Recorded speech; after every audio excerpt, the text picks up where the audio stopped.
Kutoka Uganda tunarudi nchini Kenya ambapo rais mstaafu Uhuru Kenyatta hivi leo ameukosoa utawala ulioko madarakani kwa namna unavyoshughulikia matatizo ya Kenya na nchi kiujumla, akidai mengi yanayoshuhudiwa kwa sasa alishayaonya wakati walipokuwa akiondoka madarakani. Kenyatta amewakosoa viongozi walioko madarakani kwa kujaribu kuwagawanya raia kwa misingi ya kikanda. Ndipo nilikuwa nawaambia hii story, watu walikuwa wanazungusha sijui Hasla, sijui huyu ni mtoto wa single mother, si huyu ni mtoto wa dynasty. Mimi najua watoto wangapi wa single mother ambao wamesoma vizuri sana na wameendea. Lakini kusema ati wewe adhabu wewe umezaliwa na single mother, hiyo ndio qualification yako ya kuchaguliwa. Hapana. Njoo uambie Wakenya ni nini utawafanyia.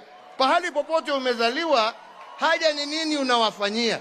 Kila mtoto, uwe umezaliwa kwa nyumba ya matope, uwe umezaliwa kwa nyumba ya dhahabu, kila mtu ako na nafasi ya kuongoza taifa hili letu la Kenya. Haja ni apatiwe nafasi.